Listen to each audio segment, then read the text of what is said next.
At Wings of Glory, weapon requests kept increasing, and Schmidt placed responsibility on Sig whenever delays occurred. Despite sacrificing rest to meet demands, Sig received criticism while Schmidt dismissed the difficulty of blacksmithing. Years of pressure, unreasonable expectations, and constant disrespect convinced Sig that remaining there served no purpose. Leaving the S-rank guild behind, he traveled to the frontier and began building a forge. While his former guild faced growing problems, Sig focused on crafting remarkable swords and pursuing freedom. Under Schmidt's leadership, the guild accepted excessive orders, forcing blacksmiths to handle workloads far beyond reason. Although Sig understood everyone had limits, he continued working because refusing orders meant defying management. During another discussion with Schmidt, Sig requested permission to forge a katana using guild resources. Instead of supporting his ambition, Schmidt questioned the value of katanas and dismissed them as impractical. With a confident expression, Schmidt insisted blacksmiths should only fulfill requests rather than pursue personal craftsmanship. Rather than encouraging Sig's passion, Schmidt mocked his dream and urged him to abandon katana forging. Even after years of dedication, Sig received another rejection when he requested permission to continue. Having reached his limit, Sig declared his resignation and ended his association with the S-rank guild. As he walked away, Schmidt dismissed his departure and claimed countless replacements could fill his position. Back inside his modest room, Sig packed his belongings, leaving behind nothing except disappointment and memories. Looking around his cramped room, Sig realized the exhausting lifestyle would eventually destroy his health. After gathering his belongings, he turned toward the workshop and prepared for one final visit. Workers throughout the forge continued their duties as Sig quietly informed colleagues about his departure. Facing Torque directly, he revealed his decision to resign and leave the guild that day. Shock spread across Torque's face as he wondered how the workshop could survive without Sig. As Sig walked away, Torque struggled to accept that nobody could truly replace him. Remembering Kaide's treasured katana, Torque realized Sig alone possessed the skill required to maintain it. With a gentle smile, Sig entrusted the responsibility to Torque before preparing to leave for good. Watching him depart, Torque recalled Sig's sacrifices and understood how much pressure he endured. Standing alone in the city, Sig considered his uncertain future after dedicating years to the guild. Seeking a meal after leaving the guild, Sig stopped at a familiar tavern and greeted the owner. Upon recognizing his customer, the owner praised Sig's craftsmanship and mentioned the knife he sharpened. After receiving the blade, a worker tested it and noticed its remarkable cutting performance. While enjoying his meal, Sig learned the meat tasted better because cleaner cuts preserved texture. Satisfied that his work remained useful, Sig watched the bustling streets before sudden danger drew attention. Chaos erupted in the town square as a drunken swordsman rampaged, forcing nearby citizens to flee. Responding to the disturbance, a knight confronted the man and ordered him to surrender immediately. Steel clashed repeatedly as the knight blocked fierce attacks, drawing Sig's attention from nearby. Observing their exchange, Sig noticed the knight possessed skill, yet lacked experience in actual combat. Meanwhile, the drunken swordsman misused his longsword, creating openings that threatened both weapon and wielder. A powerful strike shattered the knight's treasured sword, leaving her stunned as fragments scattered across the ground. Seeing her defenseless against the raging opponent, Sig rushed forward before the situation turned disastrous. Back at the tavern, shocked onlookers recognized Sig and wondered why the former blacksmith intervened. Positioning himself before the knight, Sig assured everyone while preparing to face the attacker. The drunken swordsman charged again, yet Sig's movement unsettled him as the distance closed. Before anyone could react, Sig drew his katana and severed the attacker's longsword with one strike. Gasps spread through the crowd as spectators stared at the slender blade that achieved the impossible. Without showing excitement, Sig checked on Seiya's condition before turning his attention toward the swordsman. Faced with overwhelming skill, the drunken man collapsed while nearby knights rushed forward to restrain him. After the danger passed, Seiya introduced herself and thanked Sig for protecting both her and civilians. When Seiya asked for her savior's name, Sig downplayed his actions and refused any recognition. Ignoring her attempts to continue the conversation, he offered brief farewell wishes before walking away. Left with unanswered questions, Seiya sought information from witnesses who observed the entire confrontation. Recalling the battle, the tavern owner concluded that Sig's extraordinary katana deserved equal admiration. Back at the workshop, curiosity spread as workers questioned Torque about the weapon's remarkable performance. Listening to Torque's explanation, the workers realized Sig cared more about users than recognition or praise. Whether forging weapons, kitchen knives, or scissors, Sig created tools that remained treasured for years.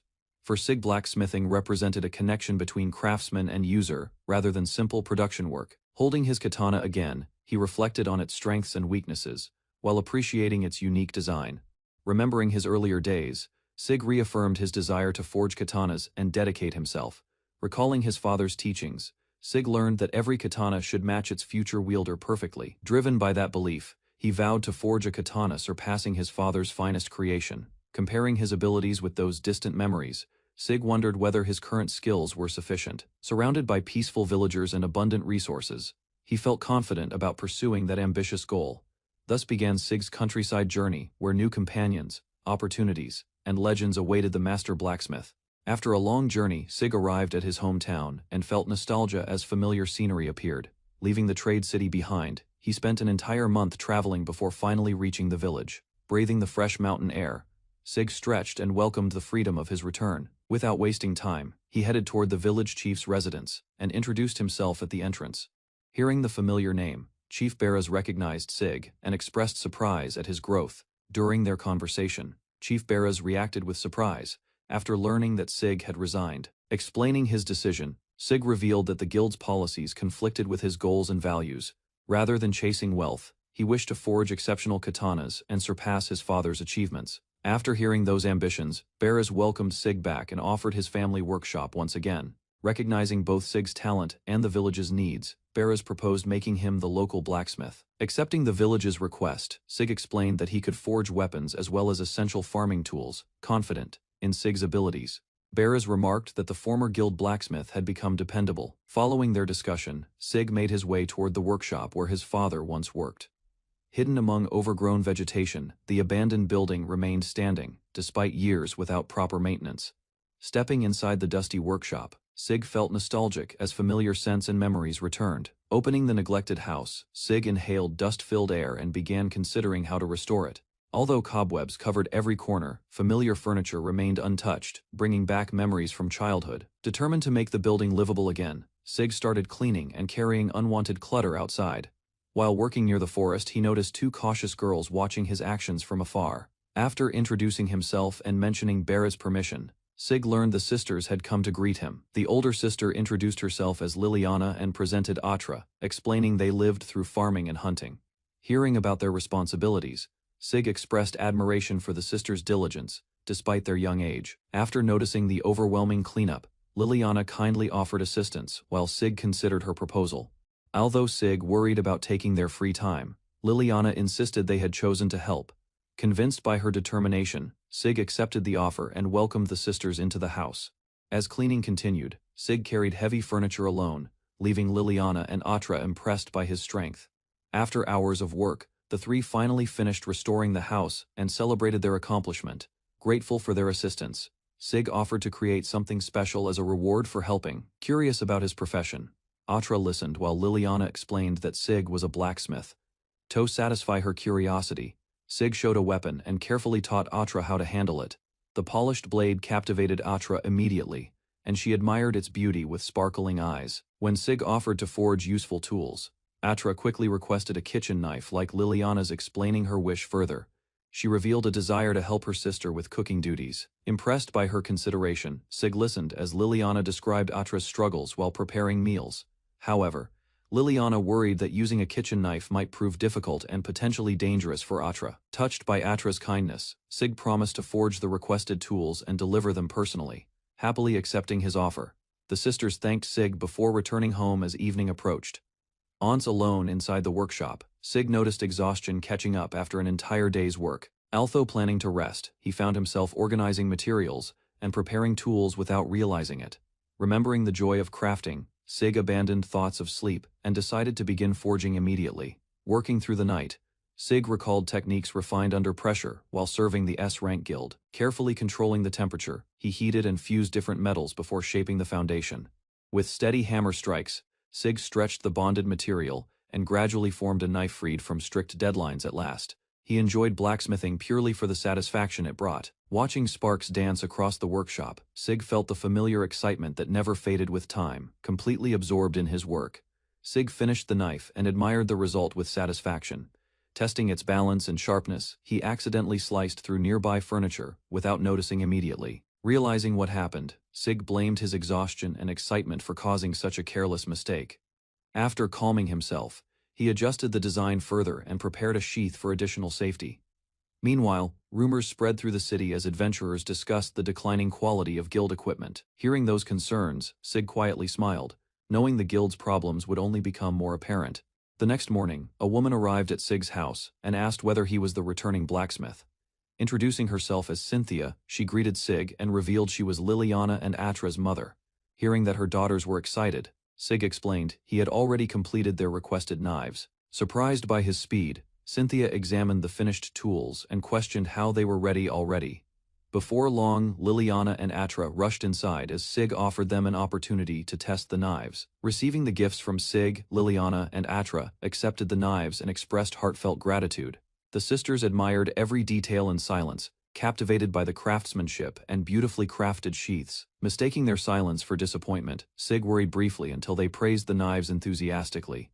Inspired by the beautiful blade, Atra wanted to practice cutting ingredients and improve her cooking. Attempting her first cut, Atra applied excessive force, causing Sig to react before trouble. Followed standing beside Atra, Sig guided her grip carefully and taught her how to cut safely. After trying the knife, the sisters praised its comfort, balance, and remarkably clean cutting performance. Curious about the perfect fit, Liliana asked how Sig determined the knife's dimensions so accurately. Drawing from years of experience, Sig explained that a handshake revealed valuable details about users. Thanked for the wonderful gifts, Sig revealed that tailoring every tool to its owner was his philosophy. Watching her reaction, Sig remembered how understanding a user's feelings gave true meaning to craftsmanship. Unlike his years at Wings of Glory, forging now allowed him to connect with users. Reflecting on endless quotas and mass production, Sig realized those demands had dulled his passion. When Liliana noticed his silence, Sig smiled, grateful that his love for forging had returned. Explaining his beliefs, Sig said nothing pleased him more than seeing customers happy with his creations. Inspired by his words, Liliana hesitantly admitted that she had another request she hoped to discuss. Wanting to improve her hunting skills, Liliana asked whether Sig could create custom arrowheads for her. Interested in understanding her needs, Sig requested a sample arrow and invited Liliana outside. After watching her shoot, Sig praised her accuracy and began evaluating how to improve her equipment. Recalling Atra's knife, Liliana wondered whether lighter arrowheads could increase power without sacrificing penetration. Understanding her concerns, Sig accepted the request and promised to begin work right away. Back inside the workshop, he considered ways to improve performance while preserving durability and reliability. After careful adjustments and repeated testing, Sig completed a set of specialized arrowheads with confidence. Stepping outside afterward, he enjoyed the refreshing countryside breeze that replaced the workshop's intense heat. Enjoying the refreshing breeze outside, Sig relaxed briefly before realizing he had cooled down too much. When Liliana arrived, Sig proudly presented the lighter arrowheads and explained their improved design. Following his instructions, Liliana attached one arrowhead and prepared to test it on a tree, drawing her bow with confidence. She released the arrow and watched it fly forward instantly. The shot pierced completely through the target tree, leaving Liliana stunned by its extraordinary performance. Amazed by the arrowhead's performance, Liliana praised Sig while wondering whether many craftsmen matched him. Hearing about the village's elderly blacksmith, Sig considered opening his workshop once he settled. Before any plans were finalized, villagers already gathered nearby after hearing rumors about his return. Concerned about the growing attention, Barris suggested that Sig work quietly from his family workshop. Although grateful for the support, Sig asked Barris not to create excessive expectations around him. Soon afterward, a young villager approached Sig, carrying a worn axe and seeking assistance. Noticing the tool's condition, the youth admitted concern and wondered whether it belonged to his father. After observing his physique, Sig correctly guessed he worked as a woodcutter and accepted the request. Satisfied with the proposed price, the young man agreed while warning he might negotiate later. Leading him into the workshop, Sig prepared his sharpening equipment, as the curious visitor watched closely.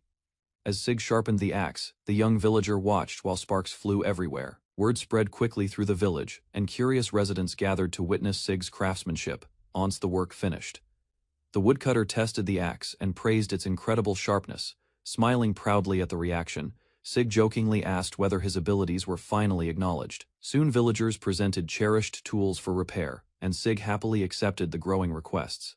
Meanwhile in Lusarka, An important meeting began as Schmidt received a distinguished visitor courteously. Upon arriving at the mansion, Lady Saya was welcomed into a private meeting arranged by a renowned guild. Seated across from her, Schmidt introduced himself as the Master of Wings of Glory. Rather than discussing guild affairs, he revealed his interest in introducing a remarkable individual. The topic soon shifted to Sig, a former guild blacksmith whose katana forging talent had gained attention. Sig enjoyed the meat he cooked in his frontier home, briefly forgetting work and troubles. Elsewhere, Princess Knight Letitia trained relentlessly, haunted by the katana that shattered her sword. Remembering that overwhelming strike, Letitia could only think about obtaining Sig's extraordinary katana. Though devoted to swordsmanship since childhood, Letitia knew she should not desire another weapon. Unable to suppress her fascination, Letitia visited Sig directly, hoping to learn more about the katana. Letitia learned that Sig had left his former guild 2 weeks earlier, ending her search there. The guild praised its craftsmen, but Letitia believed Sig's passion for katanas was unmatched. She directly questioned whether any blacksmith could truly forge a better katana than Sig. Frustrated by the answer, Letitia realized many craftsmen obsessed over katanas without understanding them. At that moment, Sig returned home carrying materials, unknowingly drawing closer to Letitia's search. Sig examined the blade's sound and balance, admiring the unique expression born from careful forging. After countless polishing sessions, the katana revealed beautiful patterns, showing steady progress toward completion. Remembering his master's skill, Sig realized his current craftsmanship still had room to improve. Testing the finished katana, Sig released a slash so refined that even spectators froze. Though satisfied with the result, Sig quietly wondered how he could reach his master's level. After days inside the workshop, Sig finally relaxed in the village bath, easing his fatigue. Returning home, Sig met Letitia and a young girl who brought shares from their hunt. Letitia explained that Sig's arrowheads helped them succeed, earning his sincere gratitude. Inspired by the rare rock boar meat, Sig carefully prepared it for a special meal. The next morning, Letitia found Sig in hunting gear and admired how naturally it suited him. Sig offered the prepared meat to Liliana, eagerly waiting to see her reaction. Instead of eating it immediately, Sig revealed his plan to turn the meat into smoked food. Curious, Liliana watched as Sig explained the smoking process and its effect on flavor. Sig showed her a large smoker he had built specifically for preserving and improving meat. Together they prepared the smoker, filling it with hickory smoke and carefully hanging the meat inside. Sig sealed the smoker and told Liliana to return after 5 hours for results. When they opened it, the meat had become glossy and beautifully browned, exceeding expectations. Liliana thought it was finished, but Sig explained the aging process still needed time. 2 days later, Liliana hurried back as Sig finally declared the smoked meat ready. Rather than keep it himself, Sig decided to share the finished meat with everyone nearby. Liliana grew excited as the smoked meat was finally ready, eager to enjoy it together.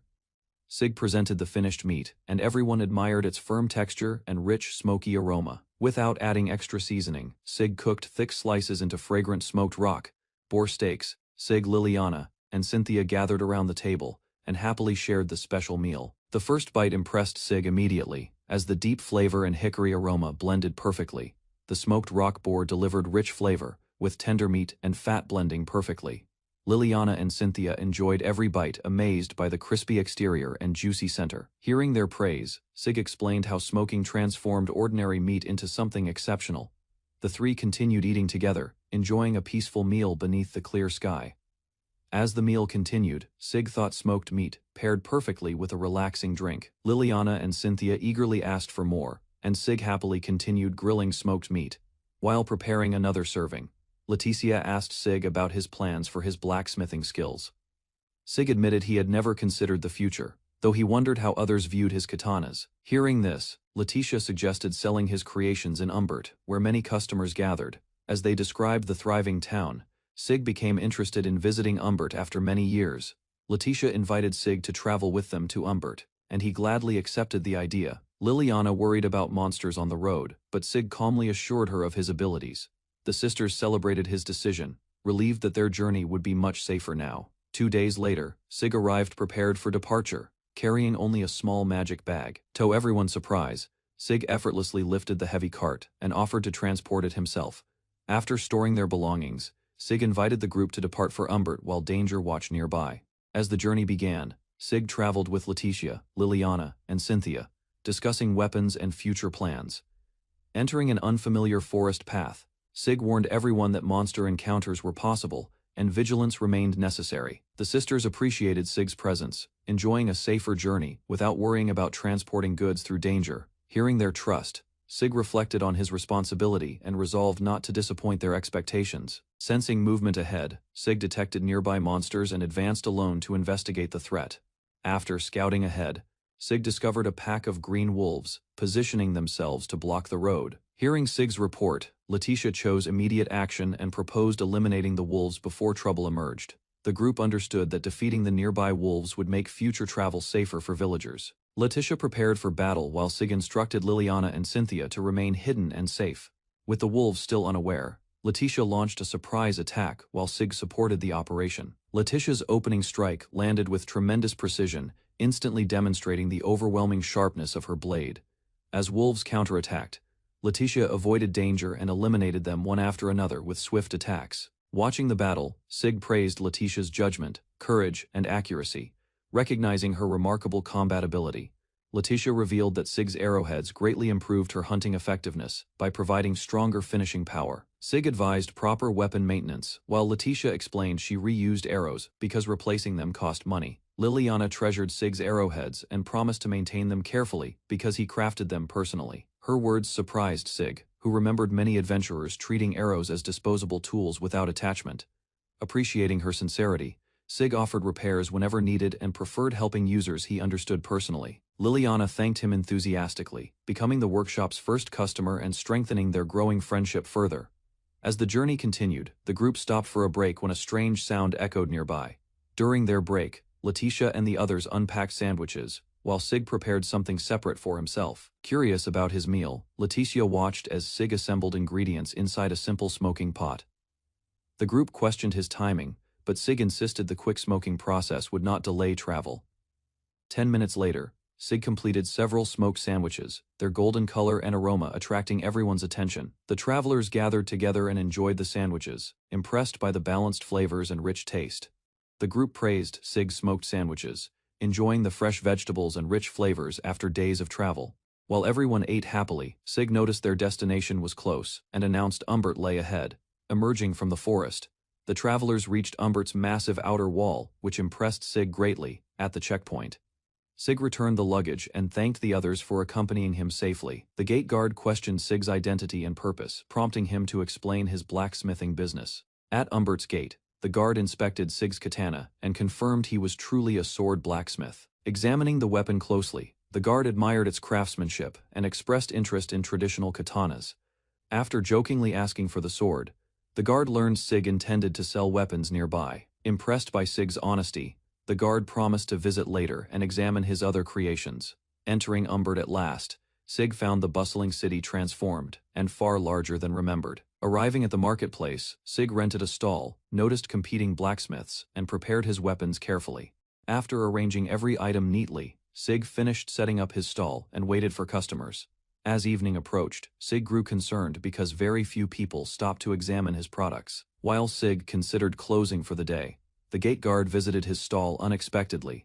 Seeing many unsold weapons remaining, the guard expressed surprise that such craftsmanship attracted little attention. Garland examined Sig's katana and recognized its exceptional craftsmanship, refined design, and clear battlefield purpose.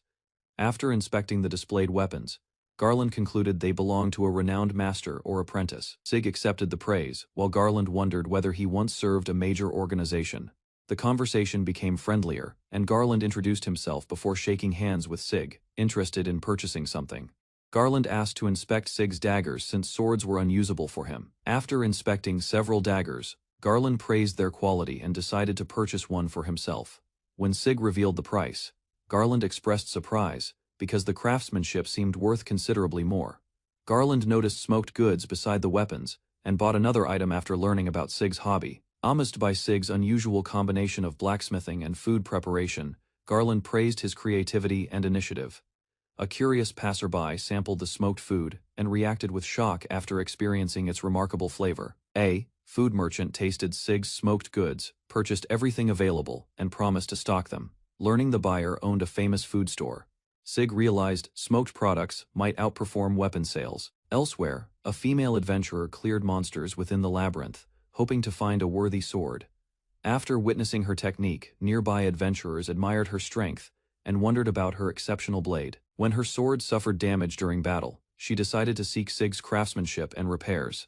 After selling most of his smoked goods, Sig prepared to close his stall and end business. Two young adventurers noticed the weapon stall, and Thor eagerly dragged his companion closer to investigate. Curious about the unusual blade, Thor asked questions and carefully examined Sig's displayed katana. The moment Thor drew the weapon, he became astonished by its balance, beauty, and craftsmanship.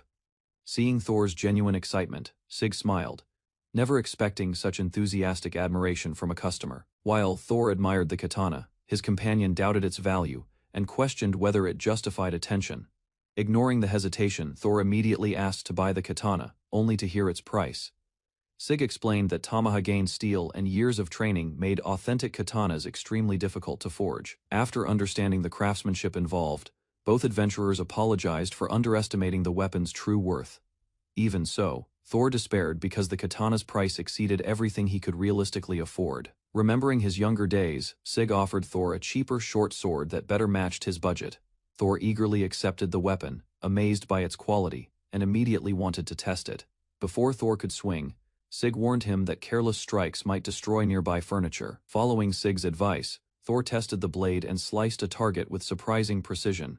Although impressed by the short sword, Thor still struggled because even its price stretched his finances. Recognizing Thor's sincerity, Sig offered a generous discount because the young adventurer truly valued quality weapons. Thrilled by his purchase, Thor tested the short sword and thanked Sig before departing. Watching the excited adventurers leave, Sig felt nostalgic and remembered the enthusiasm of younger days. Later, Sig shared his sales results, explaining that smoked goods sold better than weapons. Letitia suggested combining blacksmithing and cooking, believing Sig could attract many loyal customers that way. After finishing business, Letitia revealed that all their produce sold out at excellent prices today. Pleased by everyone's success, Letitia suggested exploring Umbert together before returning to the frontier village. Sig accepted the invitation, and the group decided to enjoy shopping and sightseeing around town. While walking through the streets, Liliana asked whether Sig needed materials for future blacksmithing work. Since Sig already carried supplies, Liliana guided everyone toward a market known for affordable goods. While exploring the market, the group met an elderly merchant and stopped to browse his goods. After introductions, Liliana explained that she wanted seasonings, while Sig greeted the merchant politely. Interested in improving future recipes, Sig asked to examine the merchant's available varieties of salt.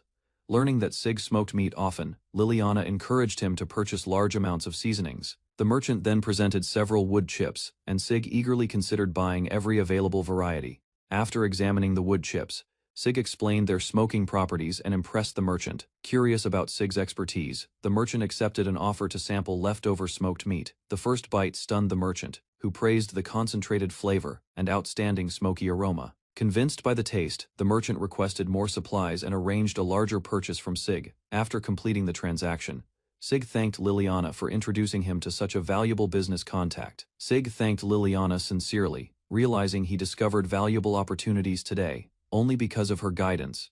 After hours of shopping, Atra complained about hunger, prompting Sig to search for food. Finding a familiar street vendor, Sig ordered croquette skewers and shared nostalgic memories with everyone. To repay Sig's help preserving produce, Letitia insisted on covering the meal expenses herself. The group relaxed together, happily enjoying fluffy potatoes and warm croquettes after a successful day. While eating croquettes, Sig remembered traveling with his father and buying the same simple snack. The warm atmosphere and familiar taste brought back cherished memories, filling Sig with quiet happiness. Watching everyone enjoy themselves together, Sig felt those precious emotions grow even stronger inside. After finishing their meal, the group decided it was finally time to return home. During the journey back, Sig carried Atra on his back while everyone walked peacefully together. Katie, a swordswoman from a distant eastern land, arrived seeking strong warriors and a special request. Upon reaching Wings of Glory, Katie learned Sig was absent and could not repair weapons there. After hearing Sig had left weeks earlier, Katie became surprised and sought further information. Unwilling to accept the situation, Katie demanded answers and rushed off to meet Katie's guildmaster. Meeting the guildmaster, Katie requested a complete explanation regarding Sig's unexpected departure from the guild. The guildmaster criticized Sig's obsession with katanas, claiming he ignored duties and chose departure. Katie disagreed immediately, arguing that maintaining katanas was essential work for any specialist blacksmith. When told replacement blacksmiths existed, Katie questioned who could truly maintain Sig's unique weapons. Frustrated by the misunderstanding, Katie explained that katanas required knowledge beyond ordinary kingdom swordcraft. Determined to find answers herself, Katie left and began searching for Sig's whereabouts. Inside his workshop, Sig reviewed recent sales and noticed 3 short swords sold, while farming tools remained untouched. Thinking about the frontier's growth, he realized demand had shifted from agricultural equipment toward weapons. While travelers from nearby villages visited Umbert, his craftsmanship still lacked recognition among most residents. With another sale approaching, preparations continued as he planned new swords and arrowheads favored by Liliana. To earn greater trust, Sig focused on crafting useful weapons and showing townspeople his capabilities. After finishing his plans, Sig returned to work and hoped someone would eventually develop interest in katanas. Days passed inside the workshop as he forged weapons alone, enjoying peace, despite occasional boredom. A full week slipped by before the rising temperature caught his attention and suggested rest. Stepping outside at last, he stretched beneath the sunlight and decided to take a walk. While wandering near the village, Sig spotted familiar figures and approached them after many days indoors. Meeting Sig during his walk, Liliana learned he had spent recent days preparing items for the next market. Hearing that explanation, she praised his dedication yet worried excessive work might exhaust him inside. Soon, the conversation shifted toward their task, and the girls explained they were pulling weeds. Standing beside the vast field, Sig was surprised they managed such a large area themselves. After Atra requested assistance, he accepted seeing weed pulling as a refreshing change from forging. While pulling weeds together, Liliana asked whether Sig had any experience with farm work before. Recalling difficult years from childhood, he explained farm labor became necessary after his mother's passing. A brief silence followed his answer, prompting Liliana to apologize for touching such a painful memory. Soon afterward, another villager suggested joining the farming cooperative, offering opportunities to work fields again. Although surprised by the proposal, Sig listened carefully as they explained he could participate whenever available. Cynthia explained that farming cooperatives were common, and additional manpower became valuable during demanding harvest seasons. Beyond fieldwork assistance, she admitted having Sig accompany them to Umbert would feel reassuring again, seeing benefits for everyone involved. Sig accepted the offer, while the girls welcomed his participation. 3 days later, Liliana visited Sig's workshop and asked whether he could help soon. Since his schedule was open, Sig agreed immediately and learned they would harvest spring cabbage. The harvest opportunity excited Sig, who looked forward to experiencing the satisfaction of gathering crops again. Early the next morning, he met Liliana and Atra, then followed them toward the harvest fields. Upon reaching the destination, Sig stared across countless cabbages and wondered if they owned everything. After learning several nearby fields belonged to them as well, he questioned his decision briefly. Surrounded by endless cabbages, Sig admired their appearance and encountered a harvest unlike anything before. Following Cynthia's guidance, Sig examined cabbage heads and learned firmness indicated proper harvest timing. After testing several cabbages himself, he compared their texture to steel and grasped the process. Next, Cynthia demonstrated the harvesting method, explaining where to cut and remove unnecessary outer leaves. Eager to apply the lesson, Sig picked up a knife and attempted harvesting on his own. His first cabbage came out, earning praise from the girls and boosting his confidence. As harvesting continued, Sig watched Atra and Liliana work efficiently, impressed by their speed and experience. By noon, exhaustion settled into his body, yet the accomplishment from harvesting made the effort worthwhile. During their break, the girls asked Sig to store harvested cabbages inside his magic bag. Once the cabbages vanished into storage, both girls reacted with amazement at such useful convenience. When the harvest ended, they offered cabbages as payment, leaving Sig grateful despite accepting so much. After finishing the harvest, Cynthia invited Sig to stay and enjoy a feast featuring fresh spring cabbage. Gathered around a table filled with dishes, Sig admired a variety of meals beyond expectations. One bite revealed remarkable sweetness, and the crisp texture made spring cabbage unlike ordinary varieties. Fresh ingredients enhanced every flavor, leaving Sig impressed by the dish's rich taste and juiciness. As he sampled the slow-cooked vegetables, their natural sweetness and deep flavor completed the memorable meal.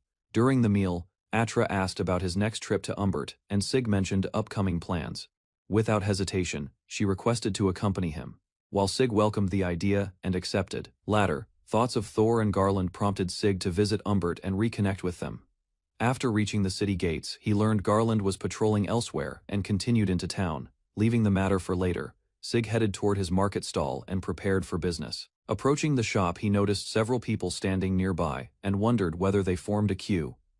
To Sig's astonishment, a massive crowd had gathered before opening, all waiting for his products. Facing the unexpected crowd, Sig learned numerous customers had gathered early and waited for his shop. After opening the stall, he displayed his merchandise and wondered how news spread so quickly. Just as Sig introduced his weapons, the first customer requested smoked rock boar jerky instead. Caught off guard by the order, he momentarily forgot his sales pitch and served food. Although the jerky sold immediately, Sig felt disappointed that nobody seemed interested in his craftsmanship. Customer after customer ignored Sig's weapons, choosing smoked goods while leaving his blades untouched again. Even new visitors arrived seeking bacon and jerky, strengthening the growing reputation of his food. Curious about the sudden popularity, Sig questioned a merchant and learned rumors praised the smoked products. From the merchant's explanation, he discovered people across Unbelt considered those smoked goods exceptional delicacies. Before long, eager customers crowded the stall for food, forcing Sig to clarify its purpose. By day's end, smoked goods generated strong sales, yet none of Sig's swords attracted buyers. Watching untouched weapons remain displayed, he struggled to celebrate profits earned from unrelated merchandise. As business slowed, another visitor approached the stall and surprised Sig by ignoring smoked goods. The unfamiliar customer's expression caught his attention, leaving Sig uneasy despite the polite greeting. When the stranger revealed interest beyond food, Sig realized he had finally found a different customer. The mysterious visitor introduced himself as a swordsman from the Far East and requested to examine Sig's katanas. After receiving one blade, he studied every detail, causing Sig to watch with growing tension. Recognizing the man's expertise, Sig felt as though his craftsmanship was being evaluated and judged. A brief demonstration followed, and the swordsman's presence alone sent a chill through Sig. Satisfied with the blade's quality, the traveler revealed he had specifically come searching for Sig's katanas. After examining the weapon thoroughly, the traveler admitted Sig's katana exceeded anything he expected to find. Comparing it with renowned blades from the Far East, he declared the craftsmanship exceptionally outstanding. The praise left Sig confused because he had rarely seen authentic katanas from that region. Explaining his background, Sig revealed his father taught him swordsmithing, inspiring him to pursue mastery. When Sig mentioned Ardlug, the traveler's expression changed, recognizing the name of a famous swordsmith. After hearing Ardlug's name, the traveler paused and recalled another swordsmith, whose reputation surpassed even his. Although he mentioned only one possible candidate, the traveler dismissed the thought as speculation. Refusing to let the topic end there, Sig insisted on learning every detail concerning his father. The traveler apologized and explained that uncertain rumors could not provide meaningful answers right now. Setting family matters aside temporarily, both men shifted their attention back toward the katana discussion. After introducing himself as Ibuki Murasame, the traveler formally exchanged names and greeted Sig once again. Without wasting time, Ibuki asked whether Sig intended to sell his swords through him. Seeing Sig's confusion, he explained his desire to distribute those blades throughout the kingdom. Because local competition was non-existent, Ibuki believed selling the swords could generate substantial profits. Having already built trade connections with Eastern goods, he urged Sig to become his supplier. Trusting Ibuki's character and passion for Eastern culture, Sig agreed to let him sell katanas. Moving on to business, Ibuki requested 2 swords and immediately offered 200 gold coins. Rather than negotiating lower prices, he insisted reducing the amount would undervalue Sig's craftsmanship. After confirming the payment, Ibuki praised Sig's talent and questioned why nobody recognized it. When asked about his past, Sig revealed he had served as a guild-exclusive blacksmith in Rusalka. Impressed by Sig's abilities, Ibuki ordered additional weapons and tools, requesting completion within 2 weeks. Confident in his craftsmanship, Sig accepted the challenge, knowing fulfilling demanding requests was part of his expertise. After concluding the deal, Sig encountered Garland and shared news about his successful sales. Their conversation soon turned to Ibuki, whose enthusiasm for Sig's weapons had left a strong impression. Learning Garland had introduced Ibuki to him, Sig expressed gratitude for bringing such a valuable connection. Before leaving, Garland asked about the smoked goods, only to discover everything had already sold. As thanks for introducing Ibuki, Sig handed Garland some smoked cheese before they parted ways. Soon afterward, an elderly man approached the stall, mentioning the legendary smokehouse behind recent rumors. To Sig's surprise, the man admitted he was responsible for spreading those stories himself. After discussing future orders, they said goodbye, and Sig watched the lively market gradually settle. Back at his workshop, Sig reflected on the successful sale and his new partnership with Ibuki. While preparing future orders, he concluded their cooperation would likely continue for many years ahead. Elsewhere, Ibuki recalled examining Sig's katana and remained astonished by the blade's exceptional quality. Legends from the Far East described perfect swords revealing the future, and the weapon felt comparable. As he returned to his lodging, Ibuki struggled to believe such craftsmanship came from this kingdom. The more Ibuki considered the sword, the closer it seemed to a treasured legendary masterpiece. A chill ran through him as admiration deepened, leaving Ibuki shaken by Sig's terrifying talent. Sig finished filing and engraving his newly forged blade, quietly enjoying the ordinary comforts of the countryside workshop, savoring a simple drink of clean water afterward. Hearing a rustling noise outside, Sig grabbed his usual sword, uncertain whether a beast had wandered close, and cautiously stepped out to check. The visitor turned out to be Liliana, apologizing for startling him, having simply come to greet Sig at his countryside home again. Liliana admired the newly completed katana, telling Sig that swordsmithing seemed genuinely difficult, though clearly worthwhile, given how carefully he shaped each blade. Liliana explained the real reason for her visit, asking Sig if he could help her carry back a large game animal she had hunted. Delighted at the chance for a change of pace, Sig agreed happily, gathering his sword and preparing to head out with Liliana immediately. They arrived to find an enormous deer carcass, and Sig estimated the impressive animal had likely lived for around 8 years already. Liliana mentioned that the arrows Sig crafted for her worked wonderfully, striking cleanly and proving reliable during her hunting expeditions in the wilderness. Sig explained that hanging the deer somewhere elevated would help drain the blood properly, since neglecting this step ruined both flavor and preservation. Working together, they carefully skinned the enormous hide, agreeing that since time had passed before draining, the internal organs should be discarded. Sig asked what they planned to do next, and Liliana suggested walking a little further to rinse everything thoroughly in the nearby lake. The pair reached a calm, peaceful lake, reminding Sig of childhood memories spent swimming and fishing carelessly beside similar quiet mountain waters. Liliana asked if Sig could help again tomorrow when it came time to properly process the meat, promising a generous share afterward. Back home, Sig admitted he was already looking forward to it, staring in surprise at the enormous 10-kilogram cuts of thigh meat. Sig marveled at the excellent quality of the venison they'd obtained, insisting such fine meat would be wasted without proper smoking treatment. Liliana offered to smoke anything else needed while the fire was already prepared, and Sig gladly accepted, since doing extra required little effort. Grateful for the offer, Sig considered which of the 4 different cuts would benefit most from the smoking process available. Weighing tenderloin, rib, shank, and thigh, Sig decided the thigh meat deserved to become smoked steak, while tenderloin worked best as jerky. Liliana cheered enthusiastically at the promised results, and Sig confidently told her to relax while he prepared everything. Starting first with salting. Sig mixed a generous amount of salt with brown sugar, noting that even simple curing felt heavier and harder than usual with this much meat. Sig massaged the seasoning thoroughly into the meat, letting the tenderloin rest 3 days while the thigh cured for 5 full days. Judging the salt level finally right, Sig rinsed away the excess brine, knowing this careful extra step alone determined the finished flavor. He admired the deepening color developing on the drying meat, admitting that waiting patiently felt like a luxury suited only to his current age. The jerky finally finished curing, and Sig noted its rich wild venison flavor blended smoothly, promising it would pair wonderfully with beer or whiskey. Several days later, Sig lifted the finished smoked thigh proudly, deciding it was finally time to share these results with Liliana's household. Liliana rushed toward the door, instantly recognizing the familiar smoky aroma drifting from outside as Sig arrived, carrying his finished product. Sig encouraged her to sample the tenderloin jerky first, suggesting she tear it carefully along the fibers before taking her first bite. Impressed by the rich, satisfying flavor, Liliana insisted Sig join them properly for a meal, instead of eating standing near the doorway. Inside the kitchen, Liliana's mother returned home, immediately noticing the pleasant aroma filling the house from Sig's freshly delivered smoked venison.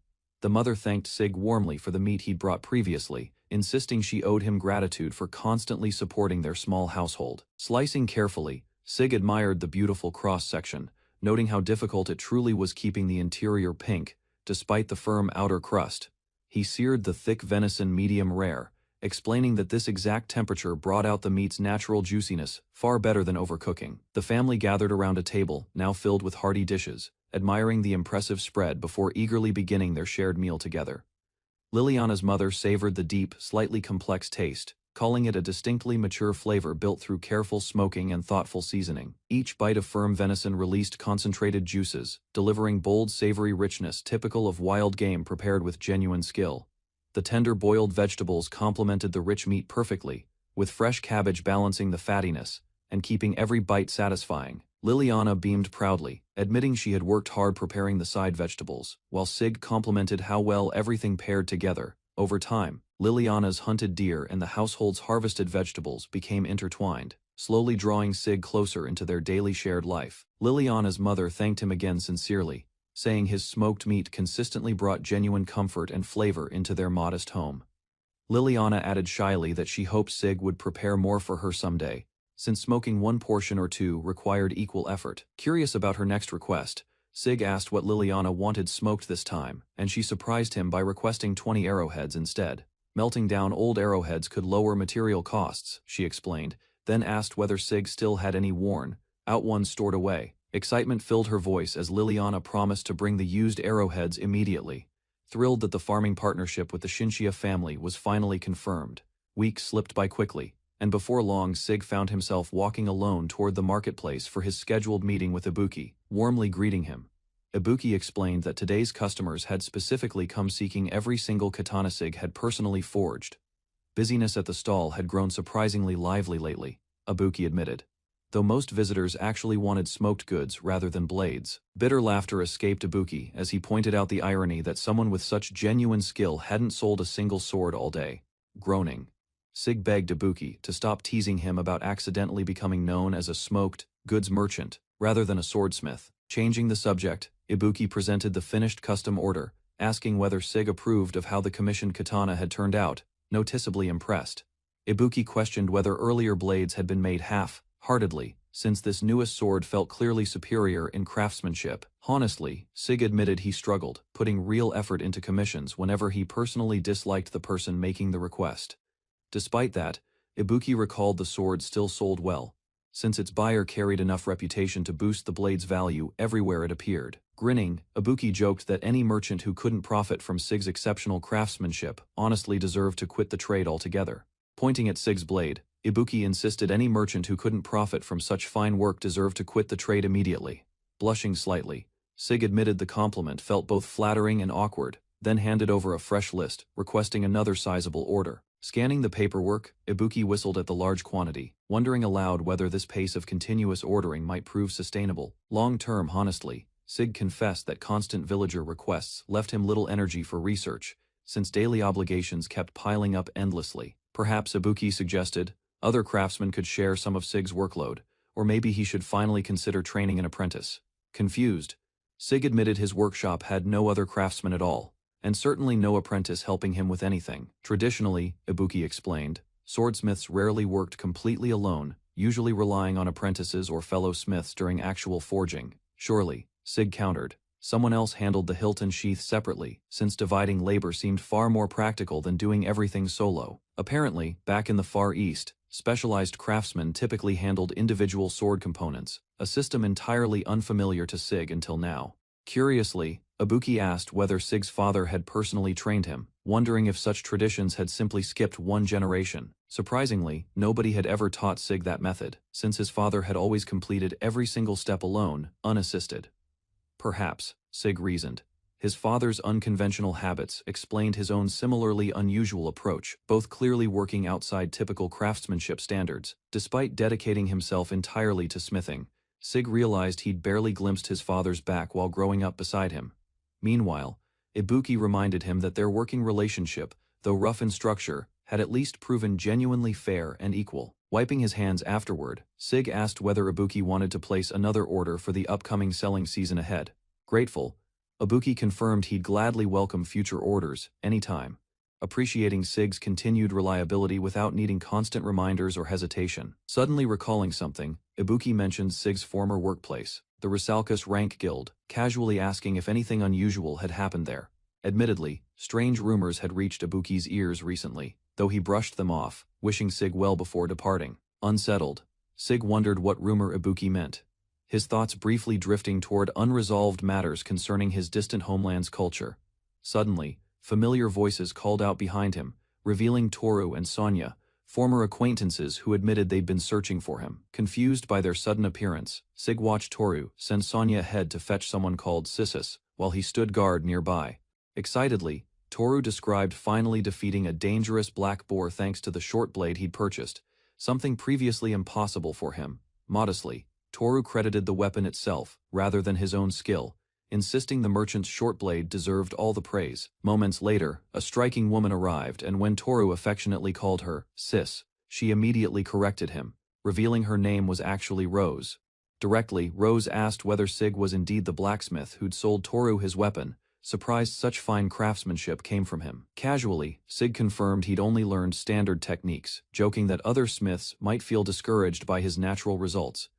Skeptical, the girls questioned whether Sig was truly just an ordinary blacksmith, since his work seemed unusually impressive for someone untrained. Grateful, Rose thanked him for taking time to meet skilled fighters, personally, admitting she'd actually come specifically seeking him out.